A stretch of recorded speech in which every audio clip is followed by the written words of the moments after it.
Huwag kayong matakot. Magandang araw ng Huwebes Kapanalig. Ipinagdiriwang natin ngayon ang kapistahan ni San Valeriano. Ito po si Sister Rose Agtarap ng Daughters of St. Paul para sa mabuting balita. Tayo nang magnilay sa Ebanghelyo ayon kay San Lucas.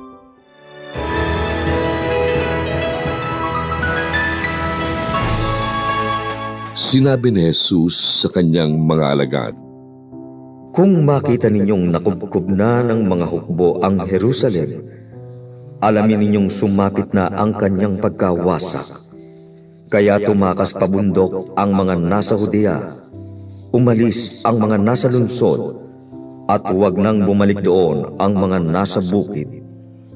Sapagkat ito ang mga araw ng paghihiganti sa kanya para matupad ang lahat ng nasa kasulatan. Sawimpalad ang mga nagdadalang tao o mga inang nagpapasuso sa mga araw na iyon, sapagkat matindi ang sasapit na kapahamakan sa lupain at ang galit sa bayang ito.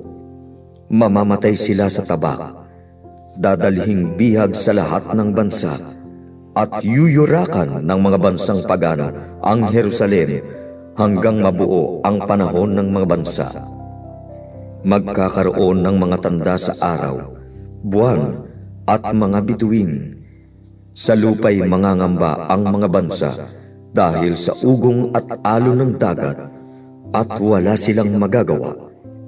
Hihimatayin ang mga tao dahil sa takot at pagkabahala sa mga sasapitin ng sanlibutan, sapagkat mayayanig ang puwersa ng sanlibutan. At makikita nila ang anak ng tao na dumarating, na nasa ulap na may kapangyarihan at ganap na luwalhati. Kung magsimula ng maganap ang mga ito, tumindig kayo at tumunghay, dahil palapit na ang inyong katubusan."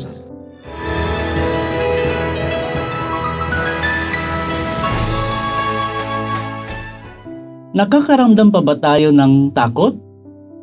Natural lang matakot kapag may problema, pagkawala o pagbabago. Madalas ay nanginginig ang puso natin sa takot. Takot sa bukas, takot sa kawalan, takot na baka hindi kayanin.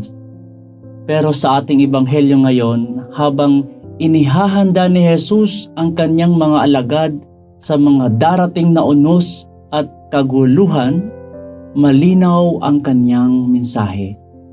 Huwag kayong matakot. Hindi niya sinabing hindi tayo dapat makaramdam ng takot, kundi huwag nating hayaan ang takot ang mamuno sa atin. Ang takot ay totoo, pero mas totoo ang presensya ng Diyos. Sa gitna ng pagkawasak at kaguluhan, sabi ni Jesus, "Ituon ninyo ang inyong paningin sa langit." Ibig sabihin, kapag tila nawawala ang lahat ng ating pinanghahawakan, mas lalo tayong tumingin sa Kanya, ang ating pag-asa. Si San Valeriano ay isang paalala ng ganitong uri ng pananampalataya.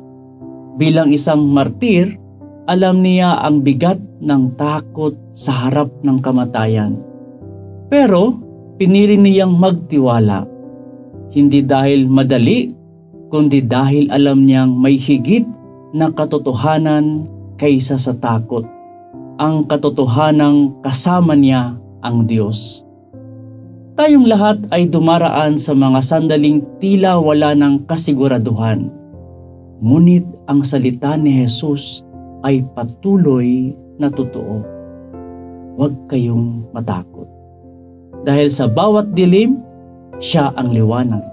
Sa bawat pagkabahala, siya ang kapayapaan. Sa bawat takot, siya ang kaligtasan. Kaya Panginoon, sa mga sandaling puno ng takot ang aming puso, ipaalala mo sa amin na Ikaw ang aming sandigan.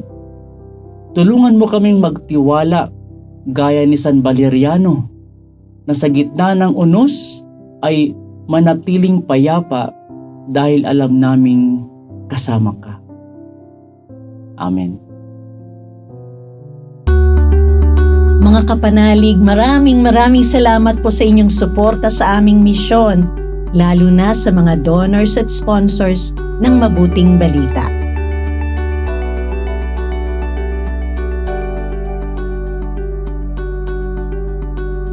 Subscribe, like, share, and follow po lines sa aming social media accounts. At patuloy kaming humihingi ng inyong tulong upang maipagpatuloy ang programang ito.